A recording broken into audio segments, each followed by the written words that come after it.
apapun. Yang penting kita ridho, terima apa yang Allah telah berikan kepada kita. Contoh ibu ya, nih ridho yang paling berat bu. Ya, ketika ibu punya tetangga kan pulang kampung ibu ya, Lebaran pulang kampung, kebetulan bu di kampungnya lagi musim apa namanya itu, kita dikasih juga. Kebetulan yang buat kita pada busuk. Ada bu? Busuk kan begitu. Yang lain dapat. Ya. Dia juga nggak tahu karena kan masukin kantongnya kan gelap tuh. Ya, lampunya diapain? Matiin. Ya, dia nggak tahu yang penting masukkan di kantong, kasih nih tetangga sebelah sana. Gitu kan. Nah, ketika tetangga pada ngobrol, taklim, ustaznya belum datang nih. Ustaz belum datang. Lo dikasih nggak? Oleh amis si pulang. Iya, ini kasih. Enak banget mangganya manis. Wah, mangganya bagus. Kan begitu bu, kayak gitu. Nah, kita yang dapat yang busuk ini apa? Kok busuk sih? Ya, yang lain cerita pada apa? Oh, manis enak segala macam. Kita nggak berani ngomong.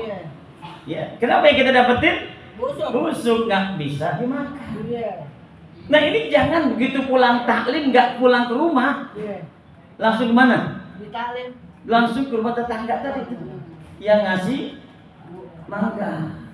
Lo ngasih apaan nih gue? Yang lain lo kasih cakep-cakep nih, gue busuk nih, lo makan nih. Berarti kita nggak ridho. Berarti kita nggak ridho. Itu hati-hati itu.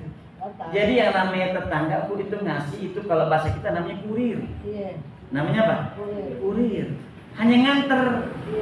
Hakikatnya itu mangga dari Allah. Allah uji kita. Lo dikasih yang busuk nerima enggak? Lo dikasih yang busuk ngedumel enggak? Tuh ridho tuh bu. Ya, maka dikatakan ar-ridha babullahil aqdah.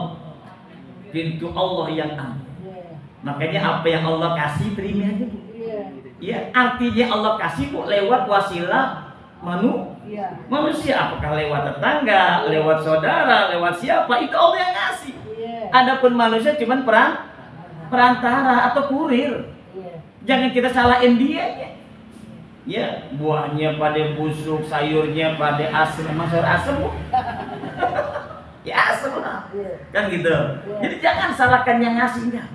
Ya, Allah sedang menguji kita ridho atau tidak.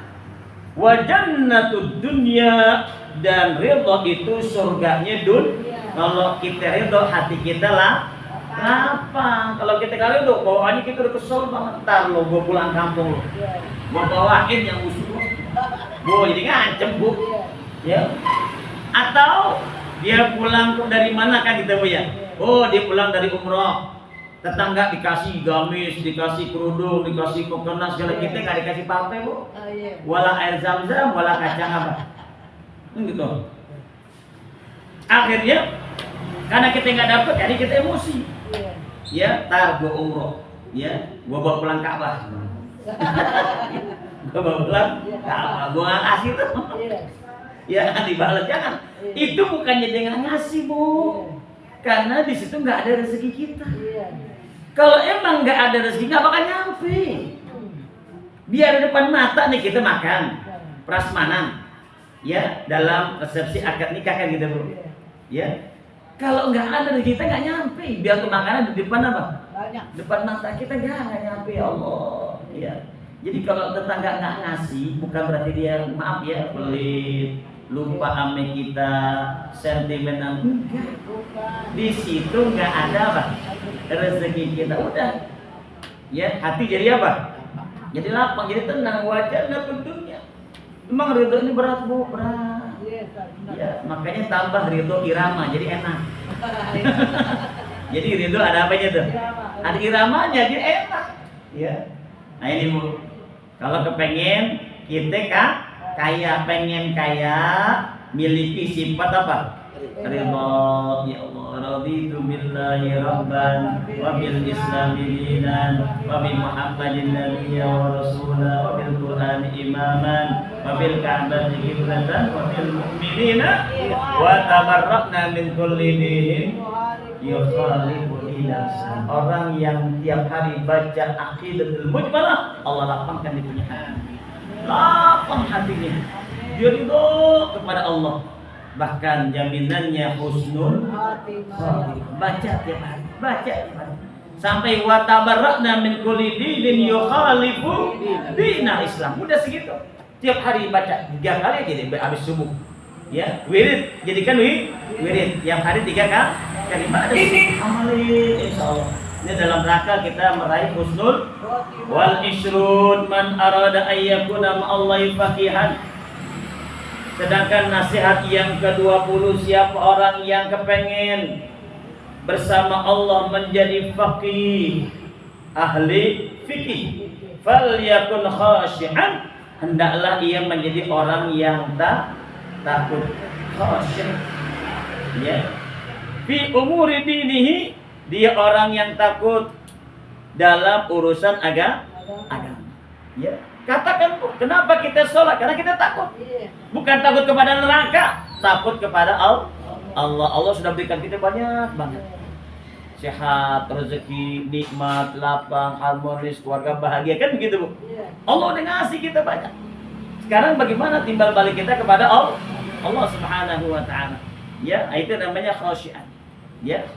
Makanya dalam bahasa Arab, Bu, ada yang namanya khusyuk, ada yang namanya khauf.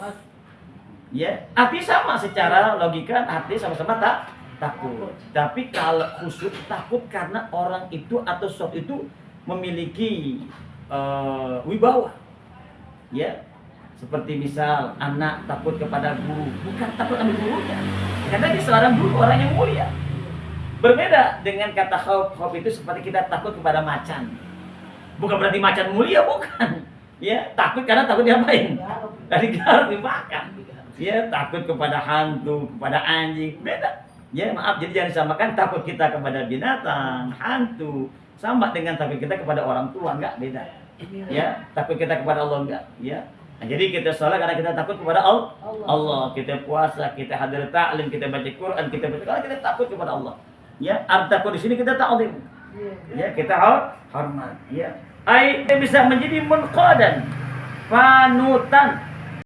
Menjadi panutan dalam urusan agama, lil haqqi, ya, dan kepada yang benar, qabilan lahu, dia selalu nerima min ayyi qailin kana, dari mana ucapan kebenaran itu keluar.